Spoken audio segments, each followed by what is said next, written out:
Okay.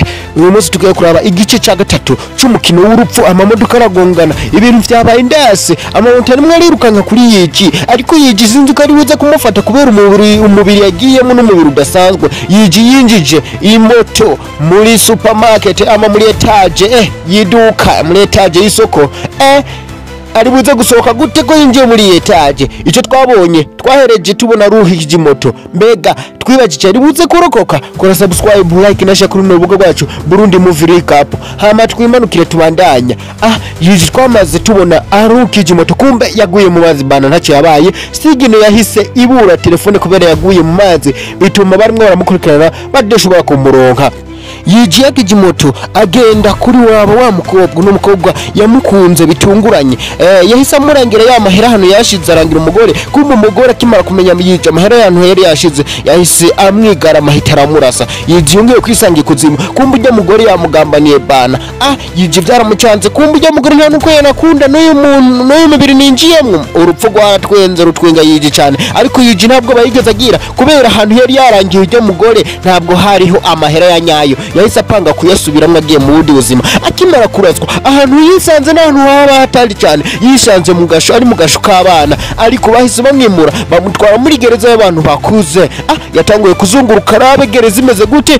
Hari abashaka kumucokoza, ariko wibuke Yiji n'umunuke yarinukiye mu cyumba bamushizemo cyo kuraramwo. Hari n'abantu yasanzemo batangura kumubwira ati hano hantu rero hariho umuhungu w'umusazi ukwiye kuba ukwiye no gutinya. Uwo mungu ninde? Ni Jisanga. Uyu Jisanga umwibuke ni wa muhungu yamwica kiri mu buzima bw'umunyeshuri. Yiji atanguye kuvyibuka uburyo yari amatafari atangura kwihura. We urazobyo wangu abantu bagiye gutabara, abantu bose bamutinya. Ibuye ry'ugwibutso ryaraje rimwe rikuye umuntu ninde. Uyu mubiri n'umuntu w'umubogisera, umuntu akubita, umuntu bumugwanyi. Abavyeyi biwe bari bafitiye amahera abarara rero barimo barayishuza amahera yabo ku nguvu. Uno mugabo byasabye yuko akora akazi kabi ko kugonga. Bamuhaye akazi ngo gonga wiruke kugira genda gonga umuntu aze kuce yirukanka. Kara akazi ko kwica muri make.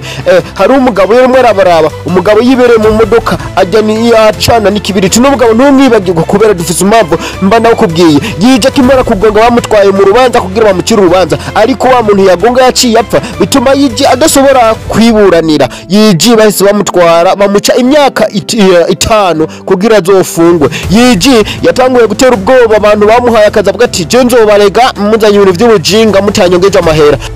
Izo zari intekerezo zijya mubiri arimo. Hano tugaruke muri gereza, kagahungu karaje kikarishije, ariko Yiji wibuke ntagatinye asanzwe akazi karakaruka kanyabwoba, kandi asanzwe azi n'ikintu cyatumye kaza nga muri gereza. Kano kantu kaje muri gereza kubera kamwishe kishe wa muhungu yari mu buzima bw'umunyeshuri. Yatangiye kugakubita nako kagira ubwo bagatangura kumusaba imbabazi. Abafungu nabo bakimara kumenya ko kano kantu gadakazi batanguye kugakubita, no hanze baguma bagakubita. Abafungu batanguye kugahohotera kakiza, abantu bose baragatinya. Yiji akimara kubona ko umwasi wiwe agomba kubitwa cyane, yahise yishima. Ari mu icumba c'ubusomero, yabonye bamucije ku runtu rwamuhusha ruhita rugenda guca umuntu ari nyuma yiwe icuma. Kumbe Yiji bagomba kumwica. Bano bantu n'abandi umubiri waratwawe w'umuntu apfuye w'umunate w'uruntu, ariko Yiji yahise abona ifungwa zose zamuhindukiriye zihita zivuga ati umucamanza wawe yavuze tukwica kuri ivyo rero ntawucikira. Jiyang yahise yirukanka aragonga itwa yiwe. Yiji yatanguye guhangana n'abantu, yatanguye kubakubita. Wubike Yiji n'umuntu umwatari, wibike twamenye ko n'uyu mubiri ari mwari umubiri w'umubogiseri. Yatanguye kubakubita bose, nta numwe ari busige kubera bamusotoye. Yatanguye kubakubitisha udukoryo. Kagahungu ka Jiyang karaje kiruka kaza ncuma, kumbe gasanga yabamarije ngo kari kaje kumufasha bana. Batanguye kunga ubucuti kubera Yiji yabonye umuntu amufasha. Kagahungu ka Jisang karimwo karabaza icuma kugira gashobore kubita Yiji, ariko Yiji aragafasha tangura kugakubita, atangura kukibutsa n'icyatumye kaza ngaha, atangura kukibutsa ibintu katazi, atangura kukabwira ati wicatumye neza ngaha hari umunyeshuri wishe. Kuri uwo munyeshuri niwe byatumye janga kuri ivyo ntiwigira umusazi mani ndakuza. Yaragatiye ubwoba hamwe no kwisobako yakabwiye ati iyo biba ntari kure kugwejo no sinzi ndakwishe. Umunsi wo kure kugwa wa Yiji warashitse, agaterera amatavuga ati kano ano matavuye ku muntu wishe. Kagize ubwoba. Yiji ngubu arasohotse. Wibuka umubiri arimwe n'umuntu yakoze ibyaha, yagiye kuraba hamwe yashira ya mahera, agenda kuraba amahera, ariko hari umuntu yarimo aramukurikirana. Uno muntu ninde? wibuke hari amahera yari yapfuye abitse niyo yaraje gutora. Yaciye agenda ariko hari umuntu yarimwe aramuraba. Akigera agenda kuryama yatanguye kubona umengo nyina we yarimwe aramukorako. Akunda nyina wiwe cyane. Muri ako kanya yabonye isimu ya nyina wiwe imuhamagara. Ni nyina wiwe w'uyu mubiri ntabwo ari nyina wiwe wa mbere. Yamwemereye yuko ari buze kugenda kumuraba. Yaciye agenda afata amahera yose afize yashira mu bibegi bibiri ayashira arabika ahantu agendana ikibegi kimwe kugira nahava ahura n'ikibazo ntuzange aburiyemwe rimwe byose. Arimo agenda hari umuntu yamujimvye icyuma. Uyu muntu ninde? Numuzehe ni so wa mukobwa yapfa. Wa mukobwa umwe bagonga bakaca biruka umwe wo muri gonga kengiya. Wibuke barimo amayakazi agonga umuntu ace yirukanka hanyuma ibintu bizoce bigenda neza. Uno muzehe yavuze ati ne naravuze ko nzogwihora. Yijamwe yavuga ati ruguri zijewe. Aho no muzehe yavuze ati wapi ningo nihore. Umuzehe yumvise ko hari umuntu aciye ahise agirane. Kumbe ni kagango kajiyanga kacikaza gakura y'icuma. Kavuze ati no wa musi nugiye ngo nari nje kugufasha. Nari nje kugira ndagukubita cyasanga bose wabamaze genda kwigiraho umugenzi. Kuri ivyo ntugire ngo ndagukwica. Yija tango kabwira ati ngamvise amahera menshi n'ukuri mbabarira ntunyice. Uwo bukoze ndayaguha yose. Kavuze ati wapi kaciye gafata icuma karamwica gahita karimanukira. Nyina wiwe kumbe yarimwe arahamagara nyina w'uyu mubiri yarimwe arahamagara. Kumbe wa muhungu yiji arongeye gupfa muri uyu ndi mubiri. Imibiri yose agumajamwe nta mahirwe afise yongeye kwisanga mu cyumba cy'urupfu. Ikuzimu ni yongeye kwisanga baraganiriye gatoya urupfu gongera rumungika mu bundi buzima. Ubuzima uyu munsi yisanzemo n'ubuzima bw'umwana w'uruhinja sinzi ngako ari ikintu yokora. Ibuye ry'ugwibutso ntabwo yigeze riza kubera karakana karimwo kararira. Nyina we aragaterura avuga ati mwihangane. Ageze mu modoka atangura kuragara wagwana uraza ubugira nsasema jewe kandi menzoguta. Nugwana nyina we arufata kuyishaki nyine nugwana rudakundwa muhira yarutwaye muhira no kubibera rabo yagiye kurushira hasara jugunya nuze kumubwira. So wewe yaraje umuhe yije atangwa kweza ko so wewe yari umuntu mwiza ariko yiji yabonye na so wari umuntu mwatari kubera yaratanguye kumuha ibintu bya agaciro. So wararakara uyu n'umuryango w'abantu binukiye gusa. Uyu muryango sinzi kazotobowa. Polisi hamwe n'abashinzwe kuraba agateka k'abana baraje kugira barabe ko umwana ameze neza kubera babwirwa yuko ameze nabi. Ariko so wewe yavuze ati nanje ndaba agateka k'abana kubera ko mushobora kuza kumuvuga ati umwana wanje ntabayeho neza. Umushinzwe agateka k'abana n'umupolisi bahise bagenda ariko nyina we yararakate urwana aradimba hasi. Bahita barucenza k'imisego kumbe kahise gapfa. Yiji yavyutse ati kubera kanwaye mu buzima bw'umwana urupfu rwababwiye ati n'abana bafuse amahirwe yo kubaho genda weje mu bundi buzima. Yisanze mu bundi buzima bwongo yense genda kuri telefone hamwe yashira ya mahera yiwe kugira abashe kuyatora. Yasanze bari ngomba bugurura hamwe yabitse amahera ahita yirukanka ati mureke yahise kura y'urubegi rwiwe gwarimwe amafaranga wose agohombye acira bamukiyo ryabuye gigwibutso ryahise riza rimwereka ati uyu mubiri urimo n'uwande. Uyu mubiri ni umuhungu akunda kugifoto yakundwa n'umukobwa ku ishuri usanga ari umuhungu wakijyo cyane byashoboye no kumuha amahera n'umutaje nyine arifitiye amahera nyine amubeshaho. Yagiye muhiri wiwe yije atanguye kubona umuhungu umubiri yinjemwe ari umuhungu afise amafaranga. Atangura gusoma ikinyamakuru yasanze babavyeyi bishe umwana batwawe kubafunga. Atangura kubona na bya bindi yatwara amamoto kwibarabara bavyumwicanye bidasobanutse nyene ibinyamakuru byaravyanditseko. Umugenzi ahise mu telefone ati ngo tugende kunwa. Uyu n'umugenzi w'umubiri w'uyo arimwo bahise bagenda baranwa barakubita inzoga ariko yiji umubiri yagiyemwo uhaga inzoga n'ingoga yahise aborerwa hakiri kare. Yije kiri ngaho yabonye Teyu wibuko no Teyu yavukana na wa mugabo yapfira mu ndege umwe yari umukuru w'uruganda rwa Taikanga. Uwo mugabo rero ubu niwe manager baravukana cyane ubu niwe manager.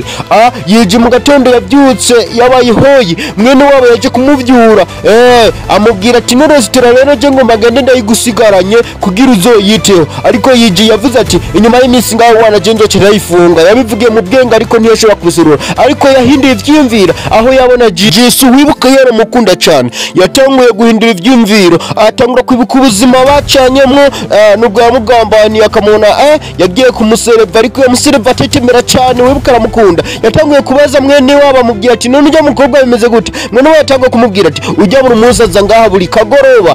Numwanditsi yatsindiye ibihembo byinshi kubera ibitabo yanditse.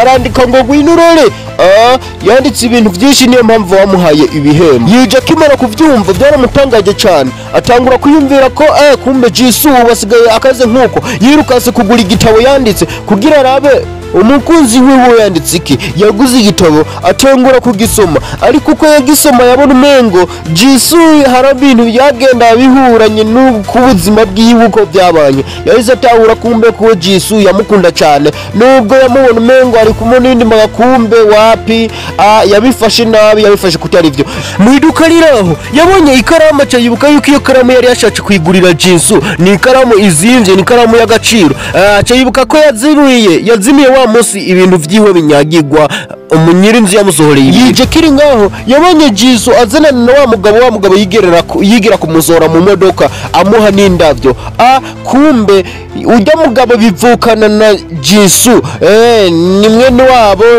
ni mushiki na gisaza kumbe yaciye abitahura neza yuko kumbe atari umugabo wiwe ahubwo yari mwene wabo yaciye atangura kwishima uba musereva neza ibintu bimeze neza atanga kumubwira ati je burya ndi umufana wawe kubera wanditse igitabo kimeze neza yatanguye no kumuha inkuru y'uruzima n'urupfu yatanguye kumubwira ati je ndazi inkuru y'uruzima n'urupfu umuntu burya apfa akagirane yatangajwe nuko amuhaye asinye igitabo yashinyishije akaramu kumbe ya karamu yari yamuguriye ni nyina wiwe yayitoye igihe ujya mungu apfuye nyina wiwe yaraje kuraba aho yaba akuraho kajya akaramu cagaha Jisoo yatanguye kuzaraza baganira ibintu bimera neza nyine Jisoo atangura kumubwira ati none ijya nkuru wampaye nyirayo ninde ariko yamubwiye ati nyirayo ntaramenyekana Jisoo yavuze ati nkwiye kumumenya ariko Jisoo agiye yiji abonye abantu bazi bavuga ati hari umuntu agonzwe umuntu yaravuye kunywa gahawa agakofi yibaje ngo ni waraza yirukanka yibaza ko Jisoo apfuye ariko yamubonye hirya umutima wiwubona kuruhuka Jisoo yarishimye cyane atangura kumubwira ati ndishimiye cyane kuburyo unyitayeho hamwe ushobora kugira ikibazo ukaza ukababara nange narigeze kubabara cyane aho narifise umuntu nkunda cyane ku isi yapfuye narifise umuhungu ndakunda cyane yitwa Jisoo Jisoo ari mu bundi buzima byaramubaje cyane atangura kumva n'agahinda afise umukunzi amwikunda cyane yaramukurikiye cyane kumbe ujya Jisoo arakunda kuza kumuraba kumva yiwe ahantu ubusanga baramwubakiye kugira bazoze baramwibukiraho akiri ngaho nyina wiwe yaraje wibuke yiji ari mu buzima bw'undi muntu ari mu ishusho ry'undi muntu nyina wiwe nabwo yigeze amukema nyina wiwe araza buri muze aje guhanagura akabati akagenda hirya karira arakumva umwana wiwe yarapfuye yije byaramubaje cyane arasohoka arirukanka nawe agenda kubararira yatanguye kwimvira ati mama ndamwandikire mu izina ryande yafashe afata ya mahera yose yarose ahita yandika kandiko ahita agenda igikapu agitereka mu nzu kugira nyine waba yarazo baramukora azobe arayakoresha arimwe aragenda hari umuntu rumeze nk'uruki rwavuye hejuru ruhita rumugwa hasi ni kintu cyamutse hejuru kumbe zari indoto yamwe ararota bana nayo nzigaca yisanga ikuzimu batanguye kuza baravugana na Jisoo buke batangura kuvugana ariko yiji byaramunaniye kwihangana atangura kuvuga ati je burya ndi yiji umubiri wanje warapfuye atangura kuvuga ukuri kumbe umukobwa kimara kumenya ko ari yiji bari kumwe ese yishima atangura kugenda kumutamburisha ku bagenzi biwe bamubwira ati uyu n'umukunzi wanje iki niki ariko abantu bose baratwenga bavuga ati kumbe ukundana n'umuntu n'umusereveri ariko Jisoo ibyo bintu ntiyashaka kuvyumva umusore yatanguye kumubwira ati umbabarire n'ukuri nari yahuye umbabarire ariko ataramusaba imbabazi hari imodoka yagihita ibagonga Jisoo yahise apfa ako kanya ariko yiji niyari bwapfe yabonye umuntu ava mu modoka kumbe ni ndani ni Tayo uyu Tayo umwe mwene wabo na wundi yapfira mu ndege yahise aza ni wa mugabo agendesha ikibiriti umwe zaracana ikibiriti umucamaza kibona cyayirukanka kumbe Tayo kimara kubona ko yije atapfuye neza yose yambara amaga kugira mu marize neza yijunge kwisangiye kuzimaza yaraka yubo ari cyurupfu ese atori bunduki yahise atori bunduki yakurupfu wapfa uyu munsi nawe urapfa mbega urupfu ruribuze gupfa ko yiji yarakaye atoyi bunduki akaba yarushize ku mutwe mbega ujya mugabo w'ikibiriti nindi ujya mugabo agenda n'ikibiriti ari we Tayo reka turabe igice cya kane ari naco gice cya nyuma kimariza ifilime yacu umukino w'urupfu kuri ibyo turabe yiji byatebye agenda gute byatebye bigenda gute bwiwe kumenga ubuzima bwose ashizwemo azarapfa. Mbega bimeze gute? Kandi mubaravye ino filime yose muduharurire Yiji amaze gupfa kangahe asigaje ubuzima bungahe, kubera navyo nagiye ndashiramwo. Mwebwe mwandike muri commentaire mumbwira ati Yiji asigaje ubuzima bungahe mu buzima 12 yari yahawe. Kora subscribe, like na share kuri no buga rwacu Burundi Movie Recap, uzobukoze cyane. Bye bye.